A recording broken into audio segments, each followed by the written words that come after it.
Hello, this is Dread, and in today's video topic, this is going to be the full build showcase for the Avalanche Physical Maelstrom Gathering Storm Shaman setup that I cycle started 1.1 Harbingers of Ruin with.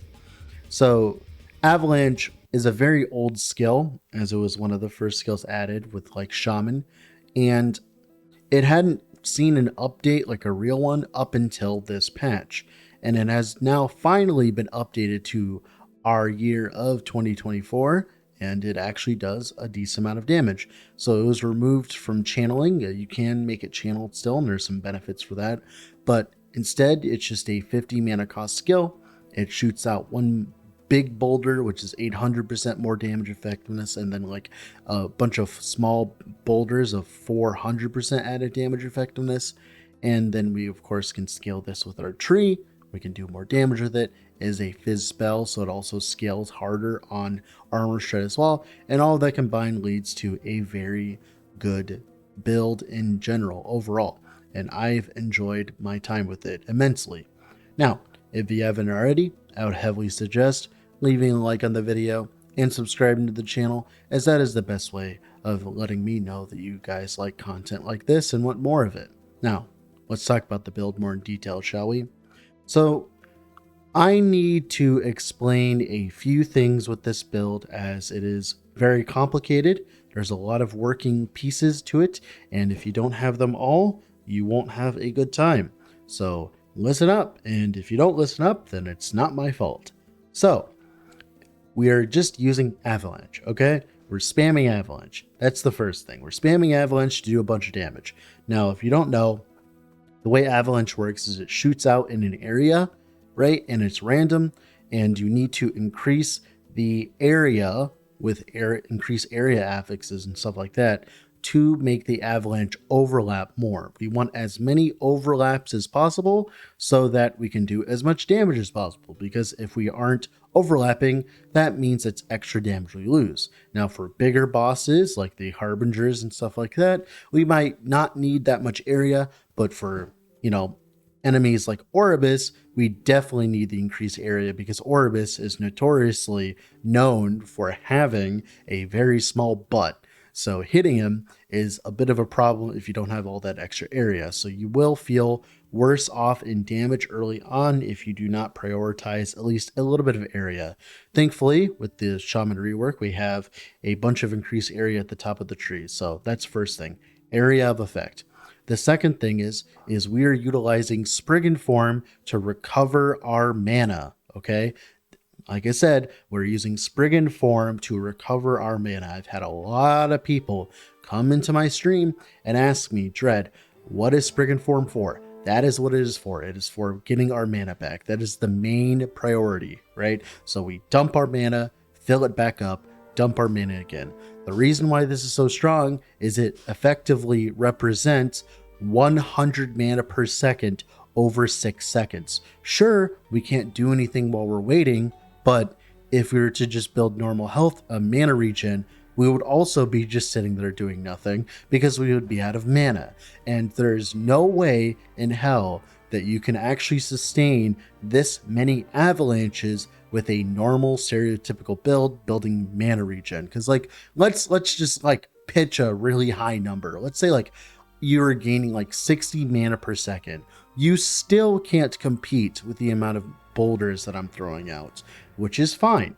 It's just, if you want to play without Spriggan Form, you're going to have insane mana problems and you're going to hate your life. Now, to make this Spriggan Form feel comfortable though to use, which a lot of people didn't realize this part, is you do need to stack a little bit of max mana, whether that be on your gear, on your tree, with attunement, however you get it, you need a decent amount of max mana. That is because the more max mana you have, your Spriggan Form will get you all the way to 100% mana, so that when you swap out of Spriggan Form, you have your full mana bar back. And you want to do this for not only comfiness in monoliths, because it's longer, you have to more avalanche casts before you have to go back in. It's also good for bosses, because you can burst them down way quicker with more mana. Now, we're not completely defenseless while in Spriggan form. We have Thorn Shield, which gets us to armor cap, and it also gives us a decent chunk of ward when we transform. So, like, Spriggan form ends up becoming a very good, like, synergistic pick for this setup. So, let's talk about the next thing that's important. We are building around a few different unique items to achieve our goals with Avalanche. So the first things off is we're utilizing a Titan Heart. Why are we using a Titan Heart? Because Titan Heart is really strong right now. If you're running an HP build, you can run a Titan Heart and gain a lot of DR while wielding a melee weapon, which any weapon with melee flat damage counts as that for a two-handed one. And then you also gain a bunch of HP. And I managed to snag one on the market for around 500k gold, which surprised the hell out of me. And we managed to hit it, which is great, right? So that's great. Another component to this build in terms of uniques is a Peak of the Mountain. We have 9% base crit inside Avalanche, right? So we have about 14% base crit to work with. And this Peak of the Mountain on top of Warcry's 200% crit is enough to sustain our crits. We need a decent amount of crit chance, and Peak of the Mountain solves all of that. But the problem is, what happens is we're running a Peak of the Mountain, which makes it so we can't leech from crits. We're running a Titan Heart, so we can't go health regen, like the Shaman stuff for health regen.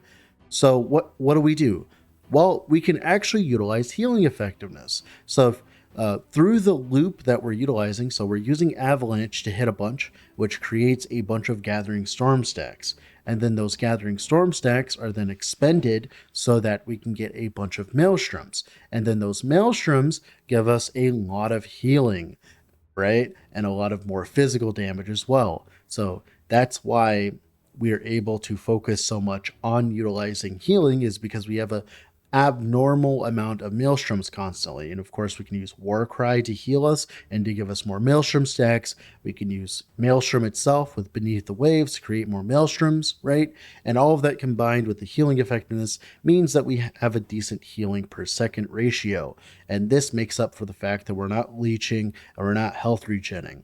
Now, a viewer, I think his name was Enrage Monkey, realized since we are utilizing a Fizz skill, we are not using health regen and not using leech, we can utilize a Zathara's Conundrum. If you don't know, Zathara's Conundrum is a unique amulet that gives you 30% more physical damage, but you cannot leech and you cannot health regen. But guess what? We're not doing either of those, so this amulet is completely free for us. It is a completely free 30% more damage, solidifying Avalanche physical as the superior one in comparison to cold, in my opinion, for a lot of other reasons, but we'll get into that later. But yeah, that's the main concept of the build. Now, the last doozy here is we have double Font of the Erased. We are running a very large amount of flat mana, a very large amount of HP, and we're also doing a large amount of hits. All of this combined makes Font of the Erased go from 0 to hero, because it's almost like infinite sustain, right? So let's assume I am missing 600 mana, or let's be real, 300. That's 30 ward on hit, right? And then we have running 2 of them, so that's 60 ward on hit, any hit, mind you. And then we also have all the Gathering Storms hitting, we have all the boulders hitting, and you can see where this goes.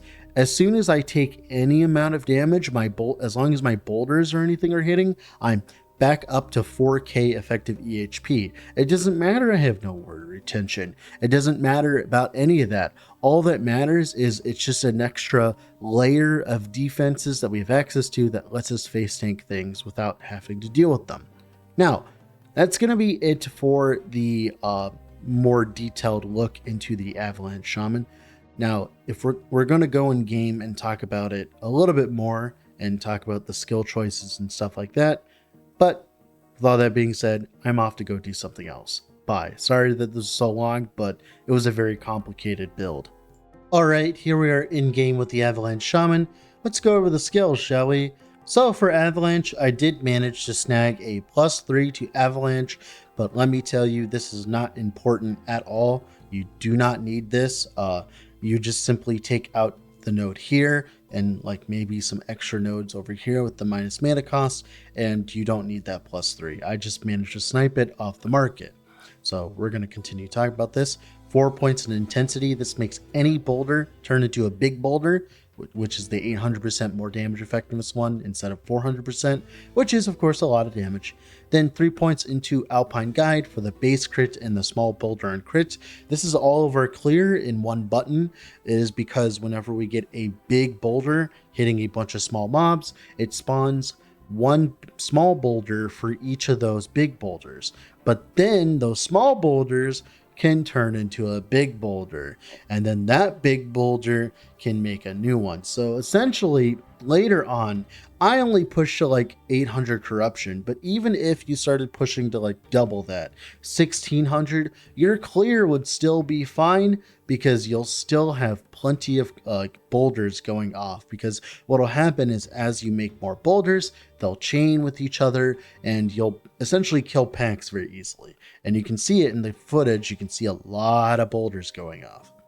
Now we have 4 points, of course, in this for the more damage. We're converting it to physical. The reason why we're converting it to physical is for a bunch of different reasons. First things off, to make the cold version good, you need a lot of points. You need all these points, all these points, all these points, all these points. Essentially, you need everything, and you need plus levels to make it happen. So that's the first thing. I don't need plus levels to make the physical good.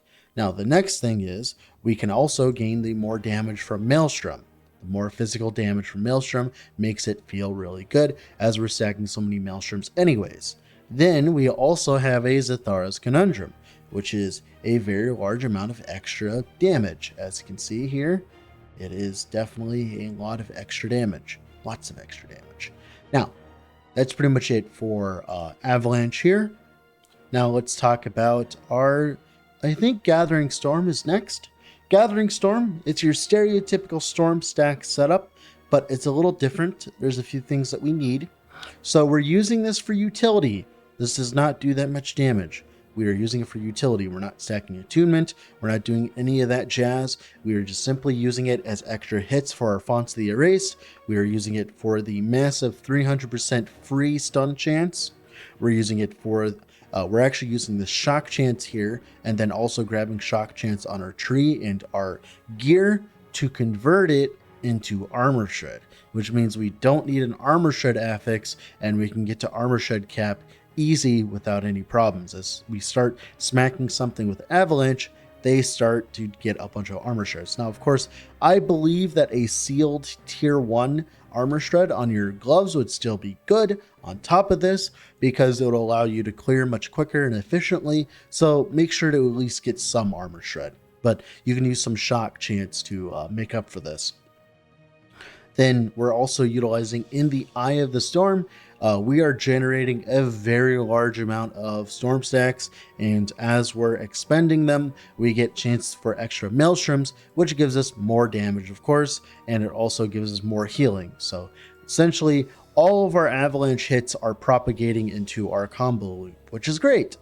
Now for Maelstrom here, the Haste and Frenzy, of course, beneath the waves, so we can cast 4 of them with 1 click. We're also utilizing Cyclone for the more damage per Maelstrom. Lots of more damage is great. Then 3 points into Healing Winds. Now this is per Maelstrom. So if I have 20 Maelstroms, the base would be 120 per second.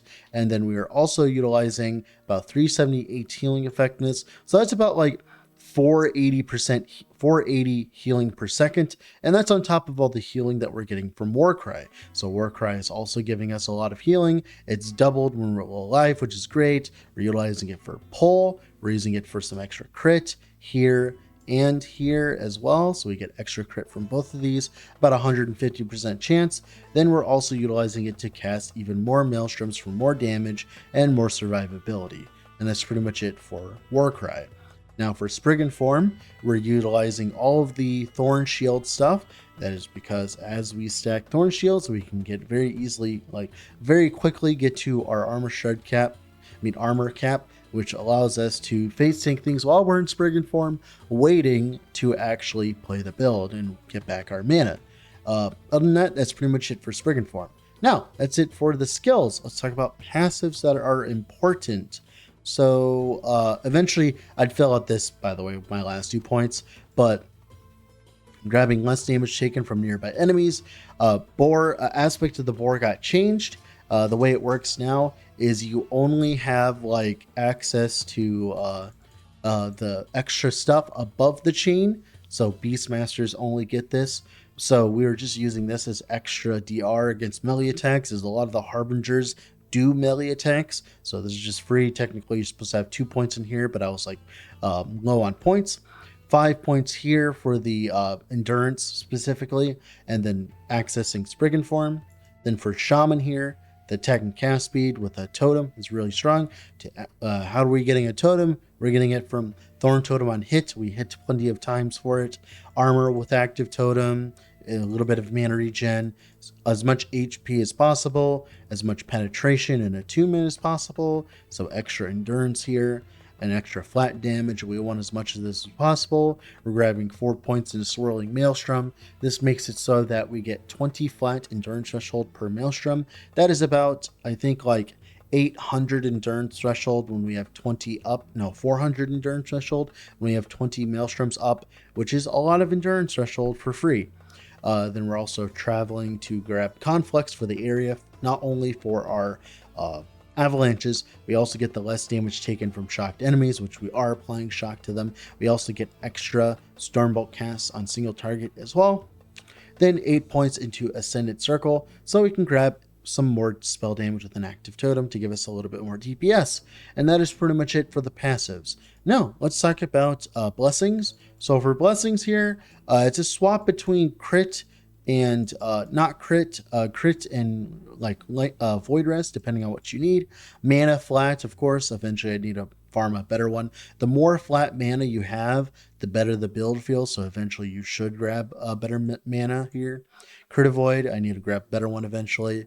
Then armor, and then armor, of course. And that's pretty much it for the blessings. Let's talk about the gearing. So to make this build function as a starter, you don't actually need anything mandatory at all, but things I would suggest beelining for are specifically a Peak of the Mountain, even if it has nothing on it, because for the crit, of course.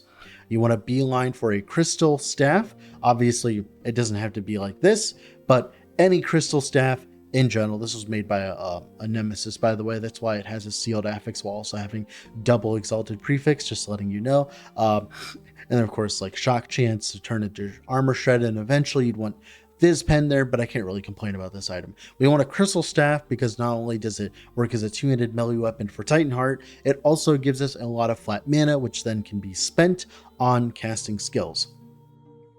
Then for other uniques that I would call you would want eventually are double font of the erase. I would just buy a few while you're leveling and just pump them up. This just makes the build feel so much tankier because it's so much extra sustain. Not only that, it also gives us some mana spent gain as ward, and we spend a lot of mana. It also gives us a lot of increased health and mana, which we really like, right? So double font, very important for this build's survivability later on. Then belt. Shitty belt, eventually you get better than this with some fizz damage on it and maybe cleanse, some double HP and stuff. Gloves here, area, crit chance, health. Instead of that, like we want like sealed T1 armor shed, I believe, but that's pretty much good. Like pretty good gloves overall. Boots here, I'm utilizing an Atera's Path with double movement speed roll and a T7 hybrid.